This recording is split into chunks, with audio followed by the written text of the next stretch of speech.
नमस्कार बंधुओं। नमस्कार बंधुओं। आज हम कक्षा 9 विषय संस्कृत व्याकरण में सत्व संधि का अध्ययन करने जा रहे हैं। विसर्ग संधि का एक अंग है सत्व संधि। सत्व संधि में जो मेन बात होती है कि विसर्ग के बाद खर वर्ण आए। जो महेश्वर सूत्र होता है भैया बहनों, उसमें ख से लेकर रे तक के जो वर्ण होते हैं वो कहलाते हैं खर। अब उन खर वर्णों में कौन कौन से वर्ण आते हैं? उन खर वर्णों में आते हैं वर्ग का पहला और दूसरा प्रत्येक वर्ण, और तीनों शकार हो तो विसर्ग के स्थान पे क्या होता है? श होता है। विसर्ग के बाद वर्ग का पहला दूसरा वर्ण या तीनों शकार हो तो विसर्ग किस में कन्वर्ट होता है? श में, तालव्य श में। लेकिन वहां भी कुछ नियम, कुछ सूत्रों के अनुसार उन श में भी परिवर्तन होता है। जैसे पहला नियम, इन बात को मैं नियम के माध्यम से समझाने का प्रयत्न करता हूं। पहला नियम है विसर्ग के बाद यदि च और छ आए, विसर्ग के बाद क्या है? च और छ। पहला और दूसरा वर्ण है लेकिन कौन से हैं? च और छ।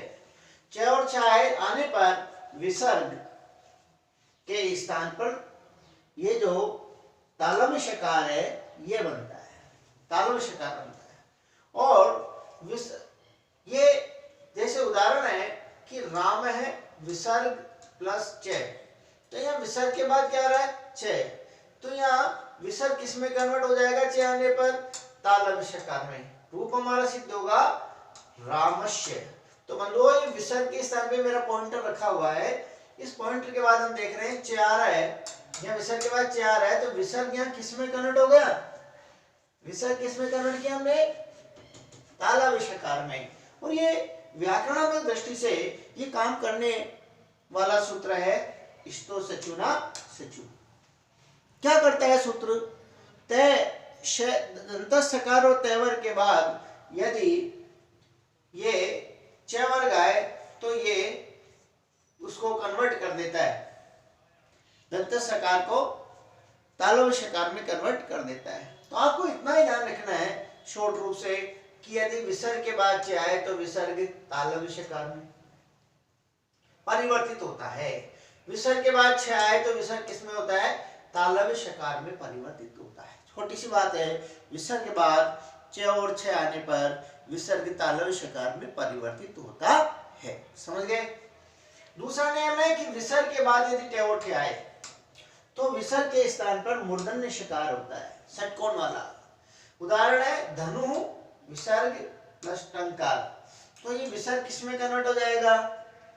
विसर्ग के बाद ट आने पर विसर्ग कन्वर्ट हो जाएगा मूर्धन्य शकार में। रूप बनेगा धनुष टंकार। मूर्धन्य शकार किस में कन्वर्ट हो गया? ये विसर्ग किस में कन्वर्ट हो गया? मूर्धन्य शकार में।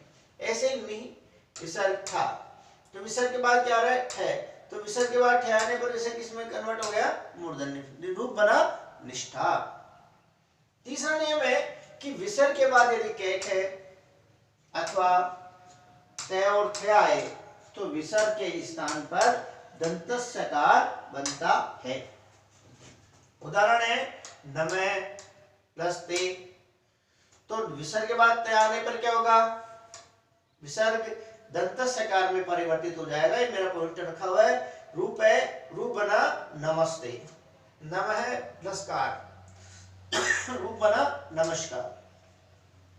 चौथा नियम है यदि विसर्ग के बाद, विसर्ग जानते तो हो ना, दो बिंदु है, तो यदि विसर्ग के बाद तालव्य शकार, मूर्धन्य शकार या दंत सकार आने पर विसर्ग विकल्प रूप से तालव्य, मूर्धन्य और दंत सकार में ही परिवर्तित होता है।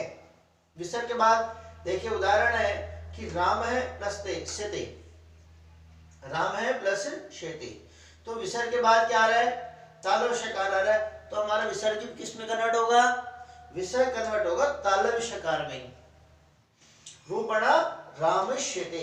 देखिए विसर्ग के स्थान पे क्या बनाया हमने? पॉइंटर रखा हुआ है मेरा, ध्यान से देख लीजिए। विसर्ग भी तालव्य शकार में ही परिवर्तित हुआ। राम है प्लस षष्ठ है, यहाँ विसर्ग के बाद मूर्धन्य शकार आ रहा है तो विसर्ग भी विकल्प से किसमें परिवर्तित हो जाएगा, मूर्धन्य शकार में। देखिए ध्यान से, ये मेरा पॉइंट रखा हुआ है, ध्यान देखिए। विसर्ग के बाद निहि प्लस सार, विसर्ग के बाद दंत शकार आ रहा है तो विसर्ग किस में कन्वर्ट हो गया, दंत शकार में। तो कुल मिला के चार बातें हमको ध्यान रखनी है भैया बहनों। विसर्ग के बाद यदि च और छ आए तो विसर्ग तालव्य शकार में परिवर्तित होता है। दूसरा नियम है, विसर्ग के बाद यदि ट और ठ आए तो विसर्ग मूर्धन्य शकार में परिवर्तित होता है।